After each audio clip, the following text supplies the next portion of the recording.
आमदार व्हायची अनेक लोकांची इच्छा आहे.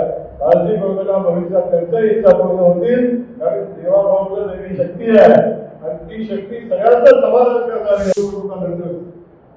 मला माहिती होतं, देवेंद्रजींनी मला सांगितलं ते दोघं उभे राहिले तर पुन्हा हा मतदारसंघ आपण करू तेव्हा काही करून आपल्याला या दोघांपैकी एकाला सोबत करायला लागते. आणि जर आपण ही निवडणूक सहजपणे जिंकू अशा पद्धतीची भूमिका माननीय मुख्यमंत्री बोलण्याने घेतली होती. आणि मुख्यमंत्र्यांना मला शब्द होता की साहेब चिंता करू नका, आता कराड उत्तरची निवडणूक एकच होईल, अजिबात काळजी करू नका. त्यामुळे त्यावेळी दादांना विनंती केली आणि दादाने ऐकलं, मुख्यमंत्र्यांचं ऐकलं, आमच्या सगळ्यांचं ऐकलं. आणि त्यावेळी अनेकांच्या मनामध्ये शंका निर्माण झालं. लोकसभेच्या निवडणुकीच्या वेळी मी जिल्हाध्यक्ष होतो आणि जिल्हाध्यक्ष म्हणून काम करत असताना समन्वयाची जबाबदारी माझ्यावर होती.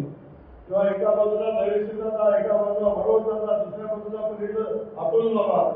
आणि त्यावेळी खूप मोठ्या धाडसानं, माहिती नाही परमेश्वर कुठली शक्ती देतो अशा वेळी, पण त्याला धाडस केलं आणि चौघांचाही हात वर केला आणि त्या सांगितलं की आम्ही चौघही विधानसभेमध्ये जाणार आहे आणि चौघही आमदार होणार.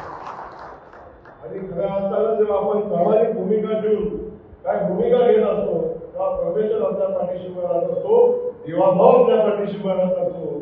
आणि त्याचं फलित म्हणून आज आपण म्हणतोय की आम्ही चौघही आमदार आहे. आम्ही चौघही आमदार आहे. आता आमदार व्हायची अनेक लोकांची इच्छा आहे. काळजी करू नका, भविष्यात त्यांच्याही इच्छा पूर्ण होतील. कारण देवाभाऊला वेगळी शक्ती आहे आणि ती शक्ती सगळ्यांचं समाधान करणारी आहे. हे या निमित्ताने आपल्याला सांगेल.